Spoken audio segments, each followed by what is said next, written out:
Delhi liquor కుంభకోణం పేరిట ఢిల్లీ ముఖ్యమంత్రిగా ఉన్న అరవింద్ కేజ్రీవాల్, ఉప ముఖ్యమంత్రి మనీష్ సిసోడియా, కల్వకుంట్ల కవిత ప్రభృతులు అప్పట్లో అరెస్ట్ అయి సుదీర్ఘంగా జైల్లో ఉండడం సంచలనం సృష్టించగా, ఇప్పుడు ఆ కేసులో కనీస ప్రాథమిక సాక్ష్యాధారాలు కూడా లేవని, ఊహాజనిత కథలతో కేసు కట్టారని నిందితులందరినీ నిర్దోషులుగా ప్రకటిస్తూ ఢిల్లీలోని సిబిఐ ప్రత్యేక కోర్టు శుక్రవారం ఇచ్చిన తీర్పు అంతకంటే సంచలనం కలిగిస్తోంది.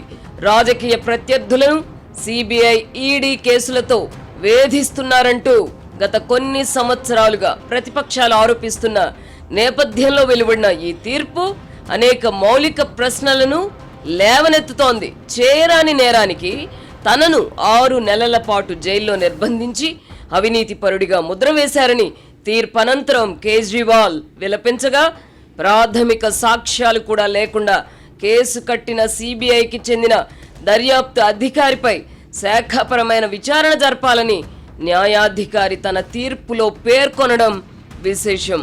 ఈ తీర్పుపై ఢిల్లీ హైకోర్టులో సిబిఐ అప్పీల్ దాఖలు చేసింది.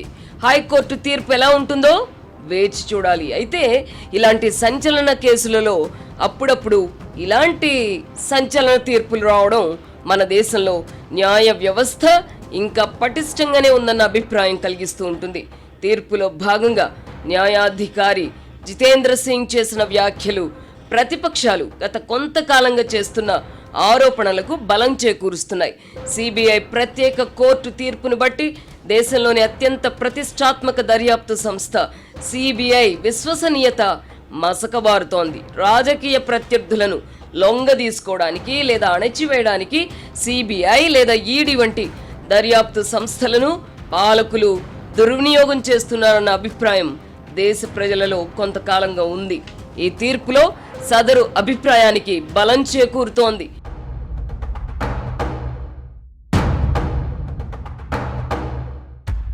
లిక్కర్ కేసు కారణంగా ఢిల్లీలో తాము అధికారం కోల్పోయామని, దమ్ముంటే మళ్లీ ఎన్నికలు జరపాలని తీర్పనంతరం కేజ్రీవాల్ సవాల్ చేశారు. అటువంటి సవాలు చేసే హక్కు ఆయనకుంది. ఎందుకంటే ఆమ్ ఆద్మీ పార్టీ అధినేతగా ఆయన ఈ కేసు కారణంగా ఎన్నో కోల్పోయారు. ఆకాశం కూలినా సరే న్యాయం జరగాలి అని న్యాయాధికారి జితేంద్ర సింగ్ తన తీర్పులో భాగంగా వ్యాఖ్యానించారు. ప్రజలు కూడా అదే కోరుకుంటున్నారు. న్యాయ వ్యవస్థకు కూడా అవినీతి చెద పట్టిందన్న అభిప్రాయం బలపడుతున్న వేళ ఇటువంటి తీర్పులు దేశ ప్రజల్లో నైరాశ్యాన్ని తొలగిస్తాయి. న్యాయ వ్యవస్థలో అవినీతి గురించి కేంద్ర ప్రభుత్వ ఎన్సీఈఆర్టీ సంస్థ 8వ తరగతి సిలబస్ లో ఏకంగా ఒక పాఠ్యాంశాన్ని చేర్చడం, దానిపై సుప్రీంకోర్టు ప్రధాన న్యాయమూర్తి జస్టిస్ సూర్యకాంత్ తీవ్ర ఆగ్రహం వ్యక్తం చేయడం, దరిమిల సదరు పాఠ్యాంశాన్ని తొలగించడం ప్రస్తుత పరిస్థితులకు అద్దం పడుతోంది. ఏ ఉద్దేశంతో అటువంటి పాఠ్యాంశాన్ని రూపొందించారో తెలియదు. ఈ దేశంలో న్యాయ వ్యవస్థ మాత్రమే అవినీతిమయం అవుతున్నదా? మిగతా వ్యవస్థలు పవిత్రంగా ఉన్నాయా? రాజకీయ వ్యవస్థ మాట ఏమిటి? దర్యాప్తు సంస్థల్లో పనిచేస్తున్న అధికారుల అవినీతి కొత్త పుంతలు తొక్కుతోందని వార్తలు వస్తున్నాయి కదా. ఈ నేపథ్యంలో దర్యాప్తు సంస్థలు నమోదు చేస్తున్న కేసులు, వాటిపై వెలువడుతున్న తీర్పుల విశ్వసనీయతపై నీలి మేఘాలు కమ్ముకుంటున్నాయి. మొత్తంగా చూస్తే అవినీతి మన ప్రజా జీవితంలో భాగంగా మారిపోయింది. ప్రజలు కూడా అవినీతిని సీరియస్గా తీసుకోవడం లేదు. దీంతో నిజంగా అవినీతికి పాల్పడిన వారు కూడా ఎదురు దాడికి దిగుతున్నారు. ఈ పరిస్థితులలో శుక్రవారం నాడు ఢిల్లీ లిక్కర్ కేసులో న్యాయాధికారి జితేందర్ సింగ్ వెలువరించిన తీర్పు కొత్త ఆశలు చిగురించేలా చేస్తోంది.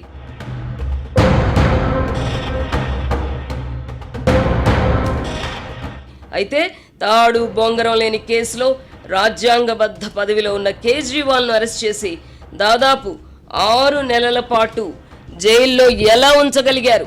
ఉప ముఖ్యమంత్రి మనీష్ సిసోడియా, ఎమ్మెల్సీ కల్వకుంట్ల కవితను అంతకాలం జైల్లో నిర్బంధించడమేమిటి అన్న ప్రశ్నలు ఉత్పన్నమవుతున్నాయి.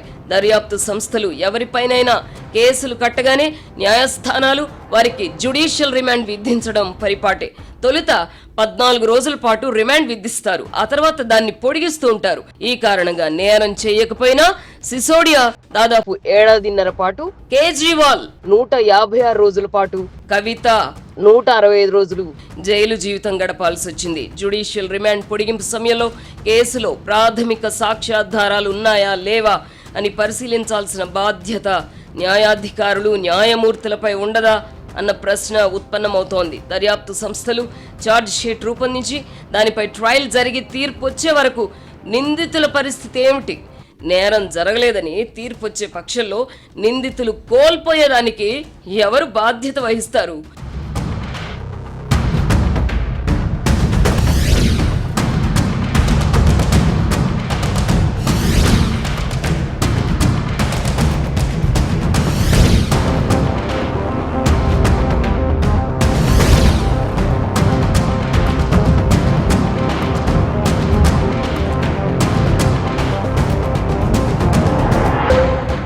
ముఖ్యమంత్రి నుంచి ప్రధానమంత్రి వరకు ప్రజాప్రతినిధులు ఎవరైనా నెల రోజులు దాటి జైల్లో ఉంటే వారు తమ పదవులు కోల్పోయే విధంగా చట్టం తీసుకురావాలని కేంద్ర ప్రభుత్వం ఇప్పుడు తలపోస్తోంది. ఢిల్లీ లిక్కర్ కేసు నేపథ్యంలో ఈ ప్రతిపాదిత చట్టం సమర్థనీయమా అన్న ప్రశ్న ఉత్పన్నమవుతోంది. రాజకీయ ప్రత్యర్థులపై తప్పుడు కేసులు పెట్టి నెల రోజులకు మించి వారిని జైలుకే పరిమితం చేయడం ఈ రోజుల్లో పెద్ద విషయం కాదు. ఆంధ్రప్రదేశ్ ప్రస్తుత ముఖ్యమంత్రి చంద్రబాబు నాయుడు స్కిల్ కేసులో 50 రోజులకు పైగా జైల్లో ఉండాల్సి రాగా, తెలంగాణ ముఖ్యమంత్రి రేవంత్ రెడ్డి ఓటుకు నోటు కేసులో 2 నెలలకు పైగా జైల్లో ఉండి వచ్చారు. ఆంధ్రప్రదేశ్ మాజీ ముఖ్యమంత్రి జగన్మోహన్ రెడ్డి అవినీతి కేసులలో 16 నెలల పాటు జైలు జీవితం గడిపారు. జార్ఖండ్ ముఖ్యమంత్రి సోరెన్ కూడా జైలుకు వెళ్లారు. ఈ నేపథ్యంలో గిట్టని వారిని పదవి నుంచి తొలగించడానికి వారికి ఎంతటి ప్రజాదరణ ఉన్నప్పటికీ ప్రతిపాదిత చట్టం మార్గం సుగమం చేయదా? లిక్కర్ కేసులో నిర్దోషులుగా ప్రకటించబడిన కేజ్రీవాల్ సంధించిన ప్రశ్నలు ఉండనే ఉన్నాయి. దేశంలో ప్రస్తుతం నెలకొన్న పరిస్థితులలో ఎవరినైనా నెల రోజుల పాటు జైల్లో పెట్టడం పెద్ద కష్టం కాదు అని న్యాయవాద వర్గాలు కూడా అభిప్రాయపడుతున్నాయి. లిక్కర్ కేసు కారణంగా అరవింద్ కేజ్రీవాల్, సిసోడియా వంటి వారు విలువైన రాజకీయ జీవితాన్ని కోల్పోయారు, అవినీతి పరులుగా చిత్రీకరించబడ్డారు. అందుకే నిబ్బరంగా కనిపించే కేజ్రీవాల్ శుక్రవారం నాడు విలేకరుల సమావేశంలో విలపించారు. అంటే ఆయన అనుభవించిన మానసిక క్షోభ ఏ స్థాయిలో ఉండిందో అర్థం చేసుకోవచ్చు.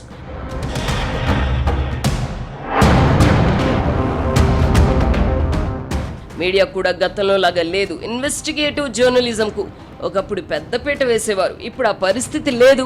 మీడియా సంస్థల నిర్వహణ అత్యంత వ్యయ ప్రయాసలతో కూడుకున్నది. మీడియా రంగంలో చోటు చేసుకుంటున్న పరిణామాల వల్ల నిర్వహణ వ్యయం నానాటికి పెరిగిపోతున్నది. ఫలితంగా అధికార వ్యవస్థలను ఎదిరించి నిలబడలేని స్థితికి మీడియా సంస్థలు చేరుకున్నాయి. జాతీయ మీడియా మొత్తం పాలకులకు దాసోహమైపోయిందని రాహుల్ గాంధీ వంటి వారు ఆరోపించడాన్ని అర్థం చేసుకోవచ్చు. ఒకప్పుడు ఇన్వెస్టిగేటివ్ జర్నలిజం ద్వారా మీడియా పాఠకుల, వీక్షకుల ఆదరణ కోసం పాటుపడేది. అప్పట్లో ప్రభుత్వాలు స్పందించి దిద్దుబాటు చర్యలు తీసుకునేవి. ఇప్పుడు పరిస్థితి మారిపోయింది. పాలకులు తమ తప్పిదాలను కప్పిపుచ్చుకోవడానికి ఎదురుదాడిని ఎంచుకుంటున్నారు. ప్రభుత్వంలో చోటు చేసుకుంటున్న అవినీతి, అక్రమాలను బయటపెడితే సదరు మీడియా సంస్థకు దురుద్దేశాలు అంటగడుతున్నారు.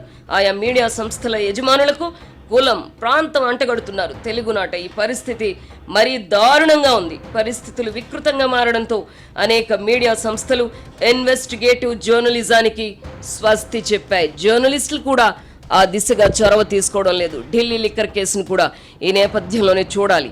కేజ్రీవాల్ తదితరులను అరెస్ట్ చేసి జైల్లో పెట్టినప్పుడు జాతీయ మీడియా కేసు మెరిట్స్ పై పరిశీలన చేయలేదు, కేవలం సంఘటనలను మాత్రమే రిపోర్ట్ చేసింది. అదే సమయంలో దర్యాప్తు సంస్థల నివేదికలను ఆసరా చేసుకుని కేజ్రీవాల్ ప్రభృతులను అవినీతి పరులుగా భావించి ఎలక్ట్రానిక్ మీడియా చర్చలు నిర్వహించింది. శుక్రవారం నాడు కేజ్రీవాల్ విలపించడానికి ఇదే కారణమైంది. టీవీ చర్చలలో తనను అవినీతి పరుడుగా చిత్రీకరించడాన్ని తట్టుకోలేకపోయానని ఆయన అన్నారు. ఈ లిక్కర్ కేసు కోర్టు విచారణలో నిలవదని పలువురు ఇదివరకే అభిప్రాయపడ్డారు.